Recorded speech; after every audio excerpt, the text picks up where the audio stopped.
네, 이번에는 q 자료 구조에 대해서 설명을 하겠습니다. 자, 우리가 지난 영상에서 스택 자료 구조를 배웠죠. 스택과 마찬가지로 queu는 리스트처럼 요소를 다루는 선형 자료 구조입니다. 스택과 비교의 가장 큰 차이점은 바로 데이터를 프로세싱하는 순서입니다. queu는 선입선출의 원칙을 따른다, 이렇게 볼 수가 있습니다. 선입선출, 즉 FIFO라고 하는데요. 이제 first in, first out이라는 의미예요. 그래서 쉽게 말해서 가장 먼저 들어간 데이터가 가장 먼저 나온다, 이런 뜻입니다. 그리고 queu는 스택과 마찬가지로 추상 자료형입니다.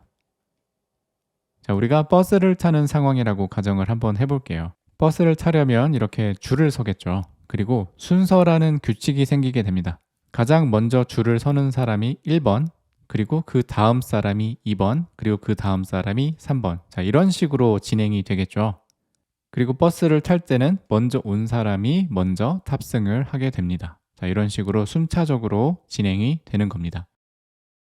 자, 방금 본 상황처럼 먼저 줄을 선 사람이 먼저 버스를 탄다라는 규칙을 따르게 되죠. queu는 이 규칙과 같은 동작 원리를 가지고 있습니다.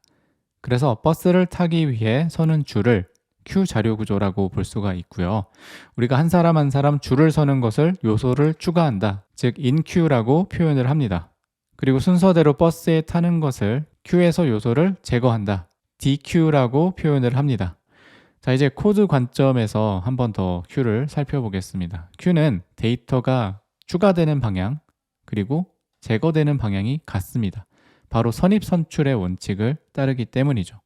그래서 예를 들어서 우리가 in queue 10 이런 식으로 호출을 해서 10을 queue에 추가를 한다라고 했을 때는 자, 이런 식으로 빈 queue에 10이 추가가 되는 거죠.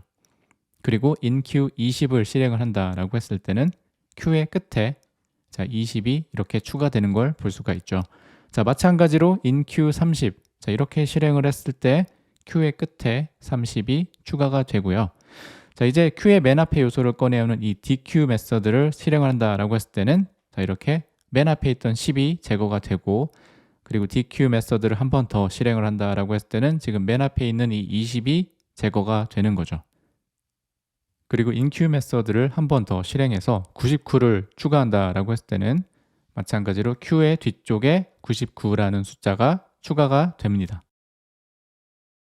자, 이제 자바스크립트에서 queue를 구현하는 방법을 살펴보도록 하겠습니다. 자, 여기 화면에 보이는 queue라는 클래스가 있죠. 자, 여기 보면 이제 constructor가 있고, 그리고 inqueue 그리고 dequeue 이렇게 메서드가 준비가 되어 있어요. 지금 시그니처만 지금 정리가 되어 있고 내부 구현은 아직 되어 있지 않은 상태입니다.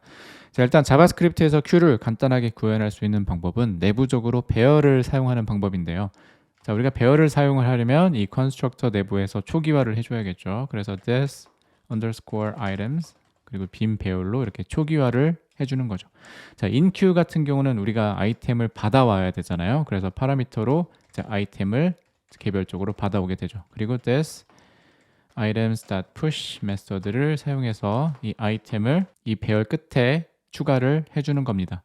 자, 여기까지는 스택과 동일합니다. 그렇죠? constructor에서 items라는 배열 초기화 해주고, 자, inqueue 메서드를 통해서 자, 아이템을 푸시를 해주는 거죠. 자, 이제 스택과 다른 점, 이 dequeue, 이제 아이템을 꺼내오는 방법이죠. 그래서 이거를 이제 shift라는 메서드가 있어요. 그래서 this underscore items.shift 이게 배열 메서드거든요. 배열에 있는 맨 앞에 있는 요소를 반환을 하는 이제 그런 메서드예요. 그렇죠? 그래서 이거를 사용을 하고, 자, 우리가 반환을 해줘야 하기 때문에 여기서 return을 사용을 합니다. 그리고 여기서 한 가지 우리가 확인을 해줘야 되는 게, 만약에 이 items라는 배열이 비어 있을 경우에는 우리가 이 return을 할 필요가 없게 되죠. 그래서 여기서 하나의 체크를 해주는 거죠. 그래서 this underscore items.length죠. 자, length가 만약에 0일 때, 배열의 사이즈가 0일 때, queue의 사이즈가 0일 때는 queue is empty라고 일단 이렇게 해줄게요. 그 다음에 여기서 바로 반환을 해주는 거죠. 자, return을 해주는 겁니다. 자, 이렇게 다 끝났어요. 굉장히 간단하지 않나요? 그죠? 그래서 이 내부적으로 이 items라는 이 배열을 사용을 해서 queue에 저장할 항목들을 저장하고 관리를 해준다. 그렇죠? 그리고 in-queue 같은 경우는 우리가 이제 아이템을 파라미터로 받아와서 새로운 아이템, 새로운 항목을 이 items 있죠? 이 배열의 끝에 추가를 하는 거죠. 그렇죠? 그리고 이제 dequeue 메서드 같은 경우는 이제 queue의 맨 앞에 있는 아이템을 제거를 하고 이 return 키워드를 사용해서 반환을 한다. 그리고 만약에 queue가 비어 있을 때는 일단은 그냥 편의상 지금 콘솔 창에 이렇게 출력을 해주는데 뭐 필요에 따라서 여기에 다른 로직을 추가할 수도 있겠죠. 그렇죠? 그리고 이제 만약에 내가 여기에 메서드를 추가하고 싶다.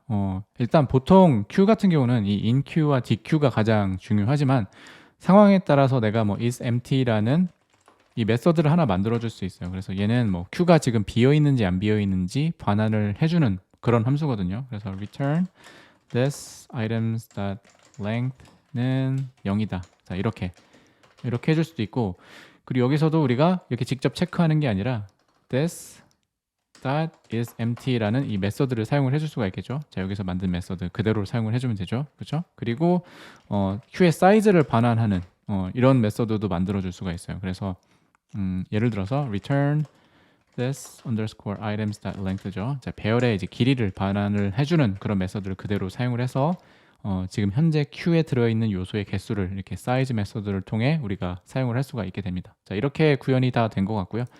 만약에 사용을 한다라고 했을 때는 자, const queue는 new queue. 자, 이렇게 인스턴스를 만들어 주는 거예요. 그렇죠? 그리고 queue에 inQ를 한다. 자, 10을 넣어주겠다. 그리고 20을 넣어주겠다. 그리고 30을 넣어주겠다. 자, 이렇게 되는 거죠. 자, 그러면은 내가 만약에 여기서 console log queue를 하게 되면은 10, 20, 30. 자, 이렇게 항목들이 들어있겠죠. 자, 그 다음에 이제 queue, 자, dequeue를 한다. dequeue, 그리고 queue.dequeue 이렇게 두 번 실행을 해서 앞에 있는 요소를 두 개를 삭제를 하는 거죠. 그죠? 그러면은 10, 20이 제거가 되고 이 상황에서는 자, 다시 queue를 출력한다라고 했을 때는 30만 남게 되겠죠. 그리고 queue의 사이즈를 확인한다라고 했을 때는 queue.size를 이렇게 호출할 수도 있겠죠. 자, 이렇게 되면 이 상황에서는 이 시점에서는 지금 사이즈가 1이 되겠죠. 그죠? 30이라는 항목만 들어있기 때문이죠. 자, 이렇게 구현할 수가 있습니다. queue 자료 구조의 시간 복잡도를 한번 분석을 해볼게요. 자, 기본 연산 두 가지가 있잖아요. 지금 여기 inQ가 있고 이 deQ가 있습니다. 자, inQ 같은 경우는 기본적으로 이제 우리가 아이템의 맨 끝에 우리가 요소를 추가를 하는 거잖아요. 그래서 지금 이 배열의 이 푸시 메서드 있잖아요. 그래서 이 푸시 메서드의 시간 복잡도를 그대로 가진다라고 보면 돼요. 그래서 일반적으로 상수 시간을 갖습니다. 그래서 O of 1이 되는 겁니다. 그리고 dequeue 같은 경우는 우리가 이 shift라는 메서드를 사용을 하잖아요. 자, shift 같은 경우는 이 배열의 모든 요소를 한 칸씩 앞으로 이동을 시켜야 돼요. 그죠? 그래서 무슨 말이냐면, 자, 이렇게 배열이 이렇게 있고 1, 2, 3, 4, 5, 6 자, 이렇게 배열이 있다고 한번 가정을 해볼게요. 그럼 우리가 shift를 여기서 실행을 시키면 이 1이라는 값이 여기서 제거가 되잖아요. 그러면 2는 앞으로 한 칸, 3도 한 칸, 4도 한 칸. 자, 이렇게 모든 요소들이 앞으로 한 칸씩 이동을 해줘야 돼요. 자, 이렇게 됐을 때 이 배열의 사이즈가 n이라고 했을 때 우리가 n만큼의 이동을 해야 된다는 얘기잖아요. 그렇죠? 횟수를 말하는 거예요. 그렇기 때문에 이거는 이제 선형 시간을 가진다. 선형 시간. 그래서 즉 O of n이 되는 겁니다. 그런데 이 dequeue를 우리가 지금 이 배열을 사용하기 때문에 지금 배열 메서드인 shift를 사용을 하는 거거든요. 근데 만약에 우리가 이 배열이 아닌 연결 리스트를 사용한다.